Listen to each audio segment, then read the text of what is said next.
Madam Chair, Excellencies, distinguished guests, ladies and gentlemen. At the outset, let me extend a warm welcome to all of you who have traveled from every corner of the globe for making it convenient to attend the special meeting of the Counter-Terrorism Committee of the UN Security Council. This is the first time that the UN Security Council is holding a meeting in any format in India.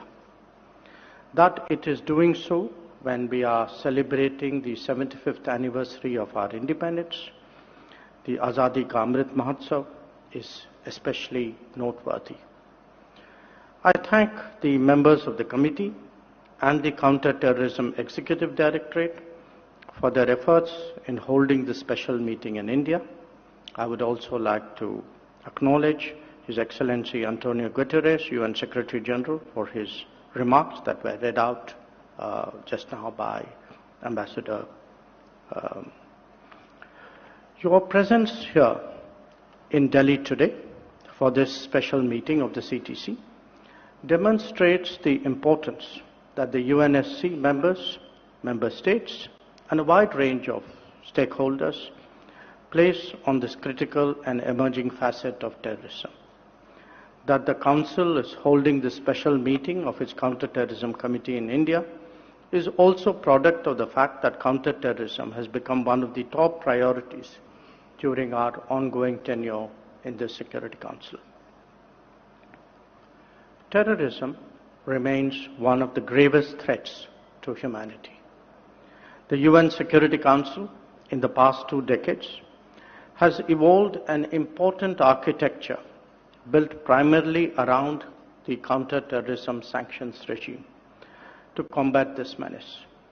This has been very effective in putting those countries on notice that had turned terrorism into a state-funded enterprise. Despite this, the threat of terrorism is only growing and expanding, particularly in Asia and Africa, as successive reports of the 1267 Sanctions Committee monitoring reports have highlighted. The technological innovations and breakthroughs of the past 2 decades have been transformative in the way the world functions in every respect. These new emerging technologies, from virtual private networks and encrypted messaging services to blockchain and virtual currencies, offer a very promising future for a wide array of economic and social benefits for humankind. However, there is a flip side, especially where terrorism is concerned.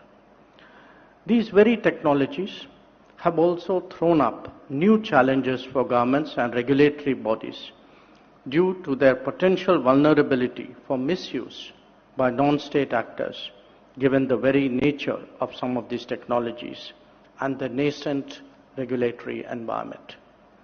In recent years, terrorist groups, their ideological fellow travelers, particularly in open and liberal societies, and lone wolf attackers have significantly enhanced their capabilities by gaining access to these technologies. They use technology and money, and most importantly, the ethos of open societies to attack freedom, tolerance, and progress. Internet and social media platforms have turned into potent instruments in the toolkit of terrorists and militant groups for spreading propaganda, radicalization, and conspiracy theories aimed at destabilizing societies. Another add-on to the existing worries for governments around the world is the use of unmanned aerial systems by terrorist groups and organized criminal networks. Being a relatively low-cost option with an increasing ease of accessibility, misuse of these unmanned aerial platforms for nefarious purposes by terrorist groups, such as weapons and explosives delivery and targeted attacks, have become an imminent danger. They are therefore a challenge for security agencies worldwide. The possibilities of using weaponized drones for terrorist purposes against strategic infrastructure and commercial assets call for serious attention by member states.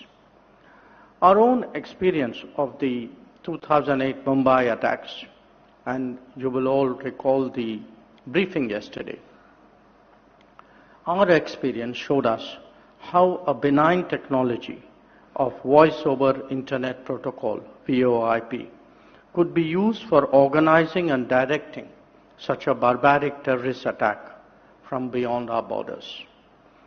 More recently, these terrorist groups have been using unmanned aerial platforms such as drones and quadcopters for cross-border trafficking of drugs and arms and for carrying out terrorist attacks. And such risks are not limited to India. In Africa, drones have been used by terrorist groups to monitor movements of security forces and even of UN peacekeepers, making them vulnerable to terrorist attacks.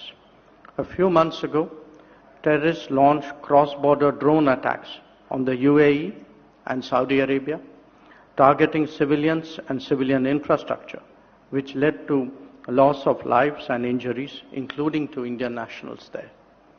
India has strongly condemned these cross-border drone attacks both in UAE and Saudi Arabia.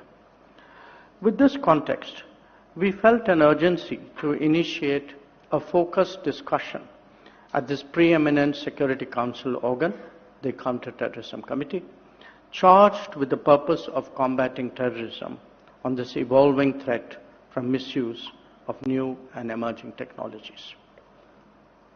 In January last year, while addressing the Security Council on the issue of terrorism, I had called for the need for the international community to adopt an 8-point action plan which remains relevant in the context of today's meeting as well. One of the key points I had advocated was for member states to increase funding for UN organs such as the UN Office of Counter-Terrorism, the UNOCT. We have with us Ambassador Vladimir Voronkov, Under-Secretary General for Counter-Terrorism. Excellency, I am happy to announce that India will be making a voluntary contribution of $500,000 in the UN Trust Fund for Counter-Terrorism this year to augment the efforts of UNOCT in providing capacity building support to member states in preventing and countering the threat of terrorism. I would like to conclude by reaffirming India's commitment to strengthen international efforts to combat terrorism, including combating the use of new and emerging technologies. The Delhi Declaration, which is to be adopted at the special meeting of the CTC, will exemplify the commitment of the international community in dealing with the threat of use of new and emerging technologies for terrorist purposes. We are honored to host this special meeting of the Counter-Terrorism Committee in India and contributing to international efforts in this regard. I am confident that today's special meeting will be yet another milestone for this Council to deal with a pressing issue which requires the urgent attention of the international community. I thank you.